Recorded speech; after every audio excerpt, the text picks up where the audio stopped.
Well guys, today is going to be a rather unique video. I was asked in the comments a week or so ago what my top 5 alien characters for the Alien universe were. And today I'm going to be giving my answers as well as explaining why I chose these particular characters and why I put them in the rankings I did. I also want to mention how hard it was to get these characters down, as I did have a few that only barely missed the cut and I'm still somewhat on the fence about.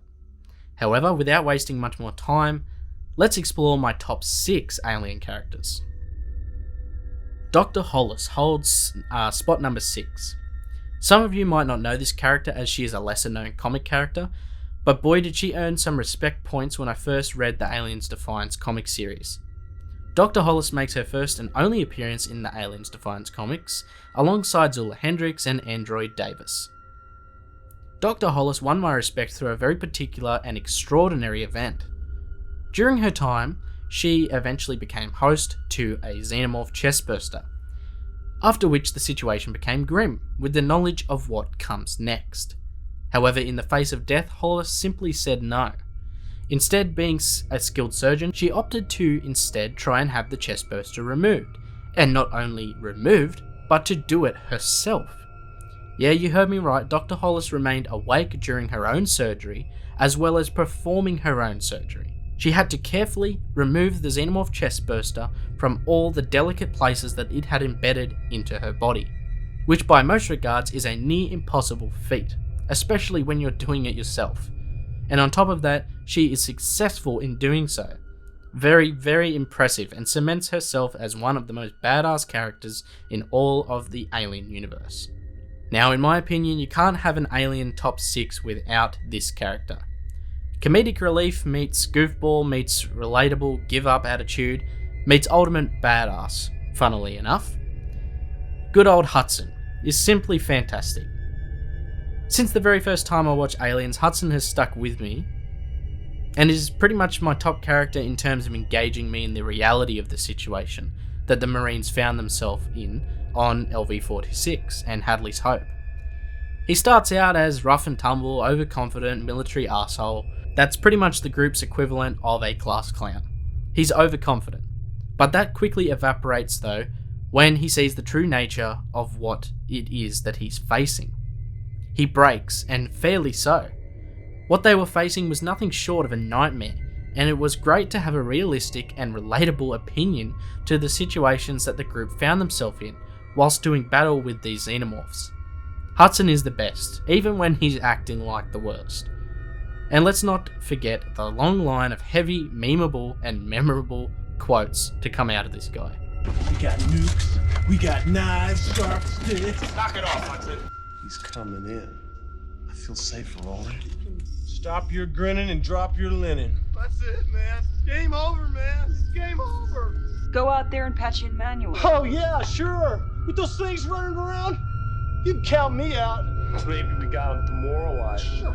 I say we grease this rat fuck son of a bitch right now. Bill Paxton has given us a character to go down in the history books and the ultimate badass for the ages. Amanda Ripley is the daughter of the infamous Ellen Ripley and was first mentioned in the director's cut for Aliens, but first officially introduced to us in the game Alien Isolation. Since then, she would go on to feature in the game Alien Blackout and the comic series Aliens Defiance, Resistance, and Rescue. Amanda was the first gaming character that I really ever connected with in the Alien and Predator gaming universes. I'd not really played the other games and found little interest in them. Isolation was something different though. It was about Amanda's journey to seek out answers. Her determination for the goal meshed with my own ideals for what I wanted to see in an Alien game and in continuation of the Ripley family story. And I would hope that if I lost someone like she did, that I would have the resolve, bravery and courage to go to the lengths that she did.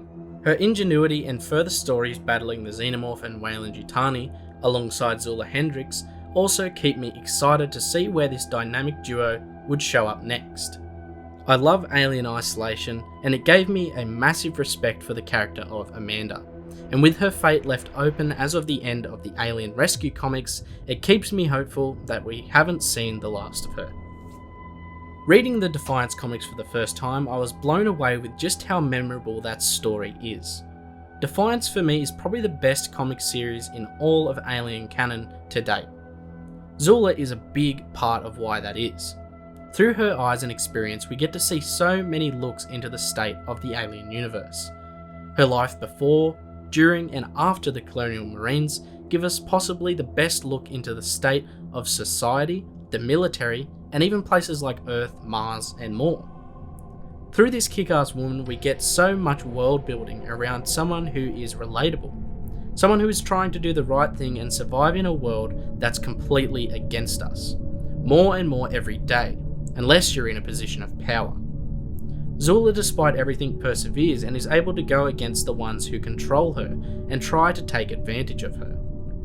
She even teams up with other kick-ass characters like Amanda Ripley to combat the Xenomorph's onslaught and deny the megacorporations of their biggest investments yet. The title of her debut series, Aliens Defiance, really says it all.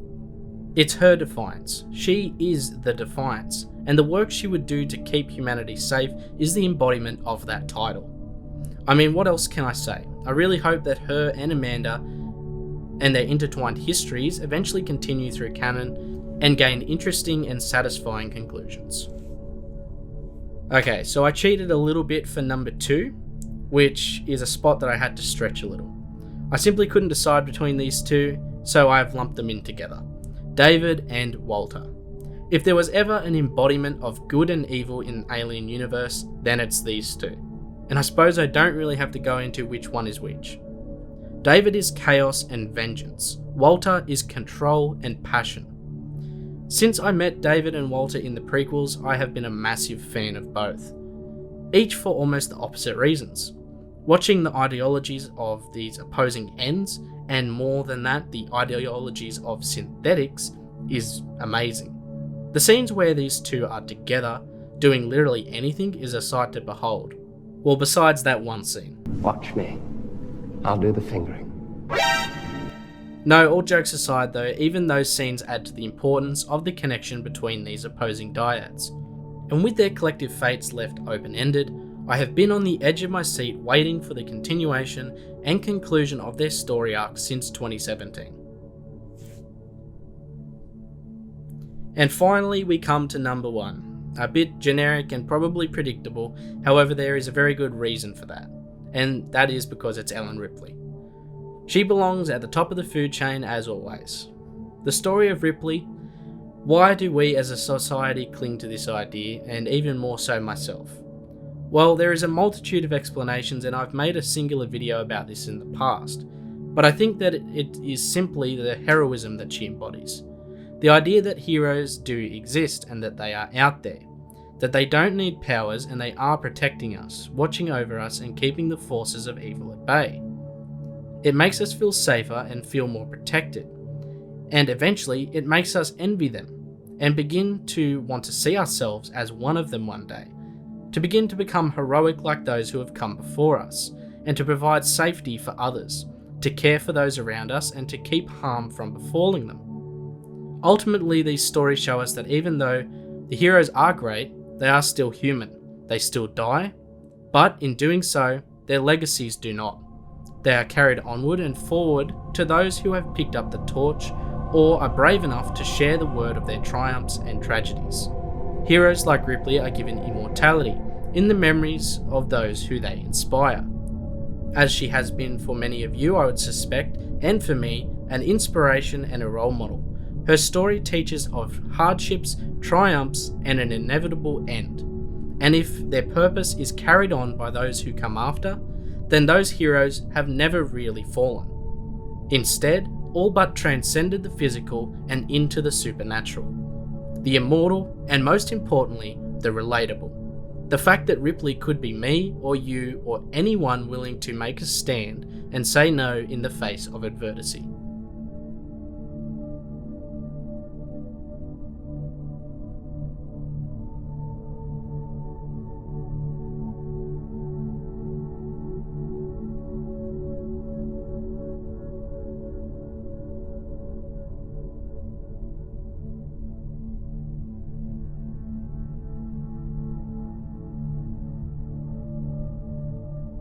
Before I go, I just wanted to let you guys know about the merch store called Acheron's Colonial Marketplace. Here you can pick up a variety of Acheron and alien themed merch from 3 distinct product lines, including shirts, hoodies, mugs, blankets, stickers, bags, and even phone cases. So if you want to support the channel and look good doing it, pick up some Acheron merch. But what other videos would you guys like to see? If you have any ideas or have any questions you would like answered, please meet me down in the comments. If you did enjoy the video, please leave a like and go check out Project Acheron on Twitter and Discord. If you want to support me further, you can become a patron where you can get access to early and behind the scenes content, the monthly and Alien Day giveaways, as well as the patron-only engraved set of items. I hope you guys did enjoy the video, and I'll talk to you guys in the next one. Until then, this is Project Acheron, signing off.